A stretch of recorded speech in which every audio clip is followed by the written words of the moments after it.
No tengo muchas oportunidades de preguntarte en relación a tu historia antes de los 20 años, cómo fue tu infancia, dónde, tu barrio, viste que para los argentinos el barrio es...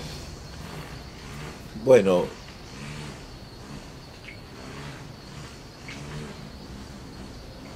mi infancia la pasé buena parte en el barrio de Flores Floresta,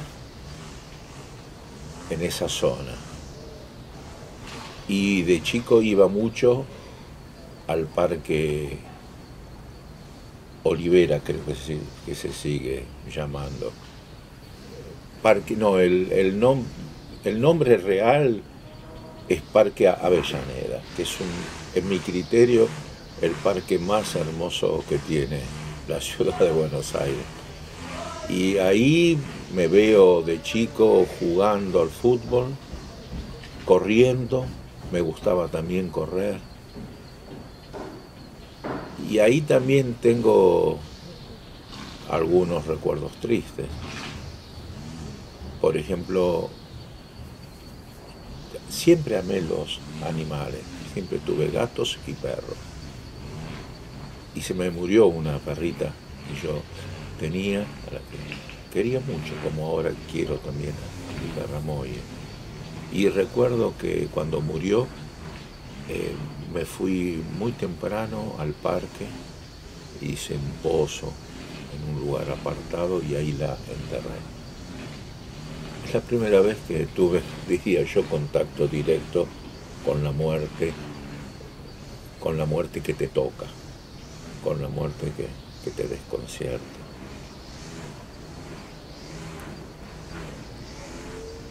Y volví muchas veces a ese parque.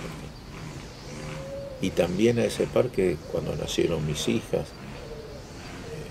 las llevé a que lo conocieran, por más que yo ya no vivía ahí, pero quise que conocieran ese parque. Después cuando volví del exilio, ya con mi segunda mujer, me fui a vivir al barrio de Flores, es decir, a unas 15, 20 cuadras de donde yo había nacido. Fue una decisión, era como mis dos mundos, el mundo de la infancia o el mundo donde yo ya cuando me fui de mi casa empecé a vivir, que me gustaba mucho, la zona de Retiro.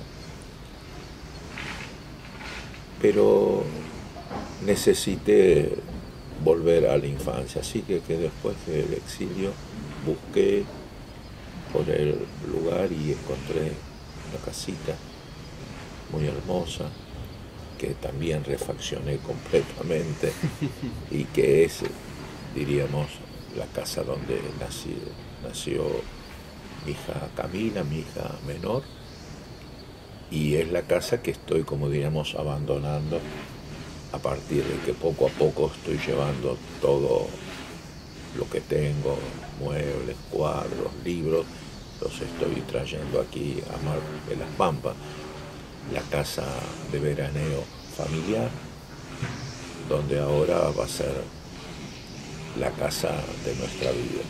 ¿Y cuántas mudanzas así contabilizás, así importantes, digamos? Flores, Retiro, Fuerte otra mudanza a Uruguay, a la ciudad de Montevideo. Mi padre en una etapa de su vida se dedicó a la industria, tenía mucha capacidad, mucha pasión. era apasionado. Mi padre era muy apasionado, muy desorganizado también. Es decir, como era capaz de poner en pie una empresa, también al poco tiempo se aburría y la dejaba en manos de otros. Y tenía muchas pasiones. Le gustaba el baile, le gustaban las carreras de caballo, le gustaba el juego, es decir, le gustaba enamorarse. Y todo eso no soy yo quien para juzgar a nadie, pero de alguna forma a mi madre le hizo sufrir mucho y trajo siempre un gran desconcierto, lo que podemos llamar la vida económica familiar.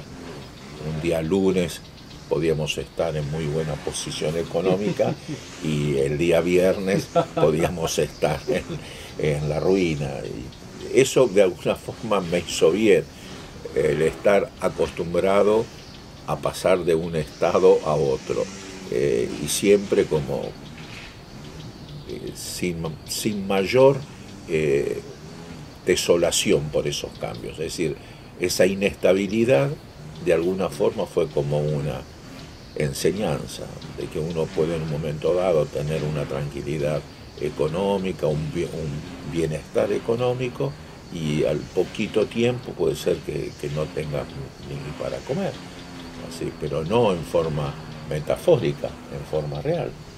Porque los grandes negocios de mi padre siempre eran así, o un negocio genial y luego lo abandonaba y cuando se quería dar cuenta estaba en la ruina. ¿Y él cómo lo tomaba? ¿Era también inestable emocionalmente o lo tomaba? Inestable emocionalmente, lo tomaba siempre como cosas del destino. Decía, bueno, es el destino, hay que acostumbrarse. Una vez uno es rico y el otro día uno es pobre. Pero claro, mi pobre madre era la que sufría y en una de esas inestabilidades decidió, como que le echó la culpa al país y decidió probar suerte, como él decía, en Uruguay. Y nos fuimos a Uruguay y allá también intentó poner una industria, una pequeña industria del calzado. Bueno, también muy inestable, no nos fue bien. Pero ¿cómo viviste vos esa mudanza a otro país? yo era el que más lo acompañaba, es decir, me encantaba eso, de estar de una posición a otra, de una casa más grande a una casa chiquita, de tener varias piezas y de golpe vivir todos en una. Es decir, todo eso yo lo vivo casi como con indiferencia, todo me viene bien. Ahora, por ejemplo, en esta casa es una casa gigante, pero si tengo que pasar de esta casa gigante a vivir en una pieza en el medio de un barrio humildísimo, también estoy y no siento la diferencia. Es decir, me siento cómodo, porque en realidad el mundo lo construyo mucho en mi cabeza y mis angustias van mucho más en relación a la sociedad, aunque suene retórico o diríamos hasta poco creíble, pero realmente mi vida está más ligada a la sociedad, si a la gente. Si a la gente en general le va bien, yo me siento bien. Y cuando hay momentos de crisis y de angustia, digamos, social, es cuando yo me siento realmente mal. Es decir, más que por mi propia suerte, porque en cuanto a ella estoy acostumbrado a una vida muy austera, muy austera. Considero casi que es de buen gusto ser austero. Es decir, aunque esté cansadísimo, salvo que sea ya una cuestión de enfermedad, no tomo un taxi. Considero que eso es para la gente común. Yo sí siento que yo tengo que, sea caminar o tomar un bus, un tren, un colectivo, un barco, o que fuera, pero siempre como en forma austera.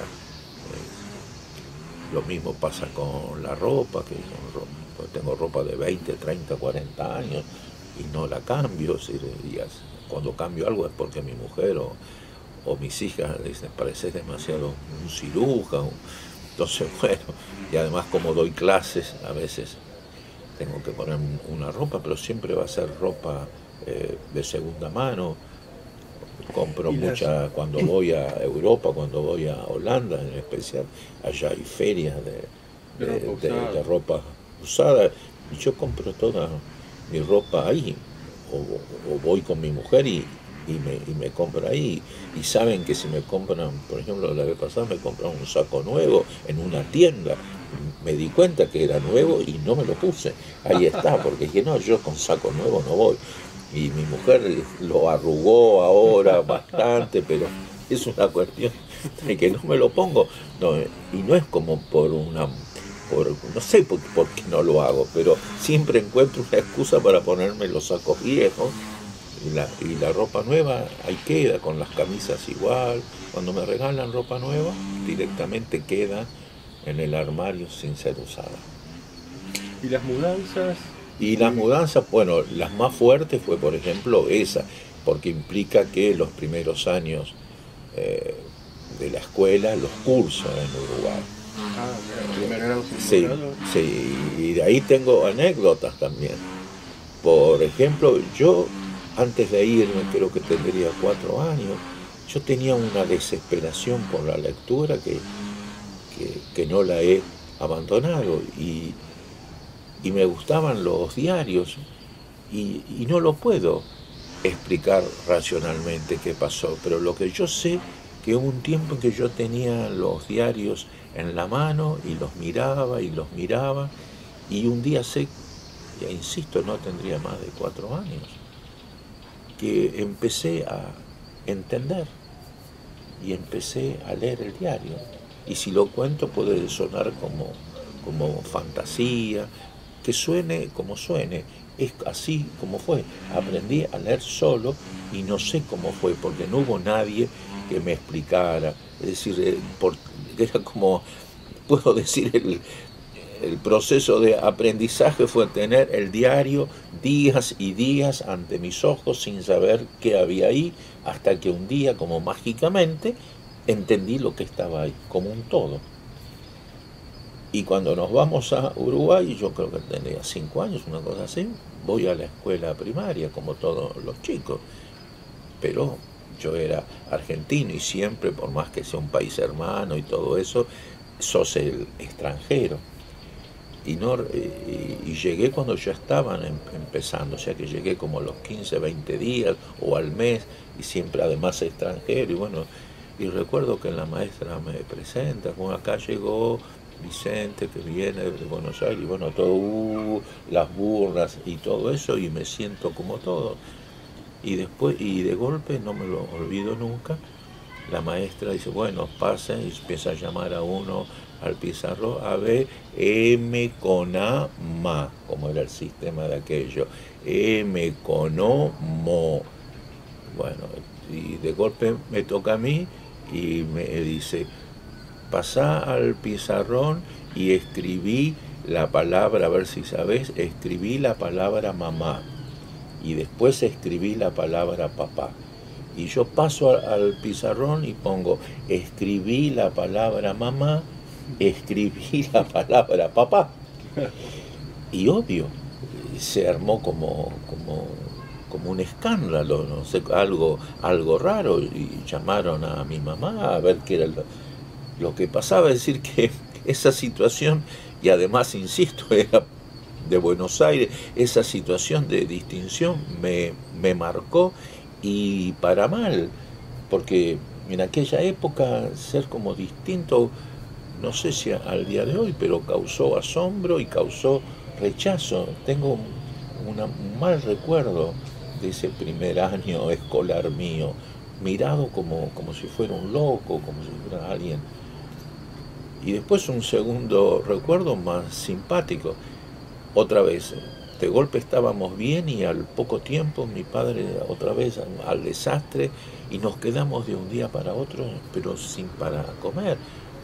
Y mi mamá, no me olvido nunca, era muy católica y nos lleva a la iglesia, a mi hermana mayor y a mí, y bueno, y vamos a rezar y estar ahí en la iglesia, y de golpe el sacerdote, como lo cuenta todo mi madre, dice, bueno, que al otro día iba a haber como un acto para que participara la gente del barrio y que iban a hacer un concurso sobre la Biblia.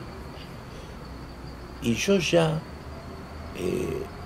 a instancias de mi mamá, yo ya leía la Biblia. Mi mamá era muy católica y tenía el libro, y yo tampoco puedo entender por qué empecé a leerlo. Por eso a veces mis amigos y yo mismo, que he estudiado bastante marxismo, pueden reírse porque hago citas bíblicas continuamente, y el que lee mis libros, yo ya publiqué más de 20, yo sé que si sabe de la Biblia puede encontrar muchas claves de mi escritura a partir de pensamientos bíblicos, tanto del Antiguo Testamento como del Nuevo. Por ejemplo, a mí me ha influenciado mucho el pensamiento de San Pablo, que además escribía como los dioses. Y ¿hay diferencia en cómo escribía cada apóstol? ¿Ubicaste las diferencias? Sí, lo puedo hacer. He leído mucho la Biblia. Insisto, continuamente cito la Biblia, y en mi escritura el que sabe leer, en el sentido de que tiene referencias culturales amplias, bueno, si conoce la Biblia puede ver muchos pensamientos que son de golpe contestaciones. Es decir, que no es que reproduzco un texto, que de golpe le contesto a un pasaje que en la Biblia escribo por oposición, a veces a partir de algún texto. Por ejemplo, sobre filosofía de la pobreza, busqué mucho en la Biblia todo lo que en la Biblia está dicho sobre la pobreza. Y he dado clases que el que sabe pues donde mezclo la Biblia y Marx o Heidegger, que habla también de un hermoso libro que se llama La pobreza, bueno, y ahí mezclo todo a mi manera, digamos, multidisciplinario o transdisciplinario o epistemología convergente, como se quiera llamar, pero ahí termino, déjame un segundo. Y me lleva mi madre a esa pequeña fiesta, y la fiesta era, en un momento dado, en un concurso sobre la Biblia. Nada profundo, porque era un cura de barrio para chicos del barrio. Y entonces iban a hacer 3 preguntas sobre la Biblia, y el que las podía contestar le daban un gran canasto. Habían puesto, estaban cerca de la fiesta, con sidra, pan dulce, champán no, obviamente, sidra, pan dulce, turrones, un poco de todas esas cosas. Y nosotros ahí, y formula el cura las 3 preguntas. Y dice, bueno, el que responde las 3 preguntas, si alguien sabe, se gana esto. Y nadie contestaba. Y él insiste, bueno, entonces el que sepa 2, y nadie, y el que sepa 1 y tampoco nadie. Y en eso no sé por qué yo me levanto y digo, yo sé las 3, y sin que me autorizaran ni nada contesté. Y claro, me miraron porque yo estaba en primer grado y contesté y bien las 3 preguntas, y nos ganamos eso. Y mi madre feliz, mi primer premio contribuía a que la familia tuviera una vida con algo, porque estábamos en la pobreza en el momento total, a partir de mi conocimiento intelectual.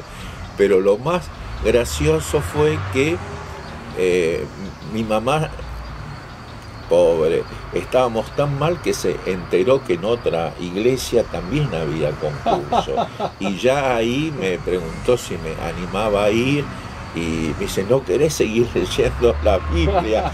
Yo dije, no, porque yo leía porque me gustaba, pero estaba un poco como molesto, porque no sé, sentí que ya era como algo que no estaba bien, que lo otro me había salido espontáneamente. Pero fuimos por segunda vez y otra vez ganamos. Gané esos 2 concursos de la Biblia. Y en el primero sentí felicidad. Y en el segundo sentí casi como hasta vergüenza, porque me parecía que estaba mal.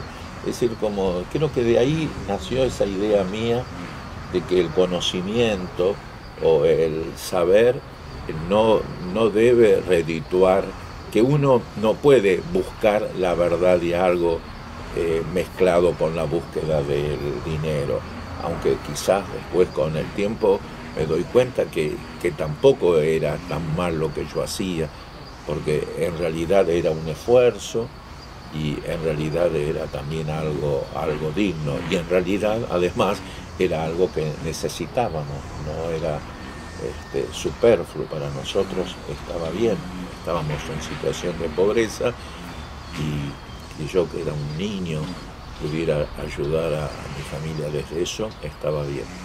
Pero también aclaro que desde muy chiquito, en esos mismos años complejos, había una feria de cosas viejas, ¿no?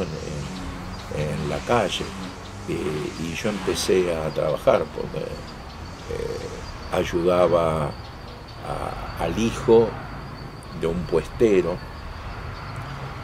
¿Qué edad tenías ahí? Y 6 años, y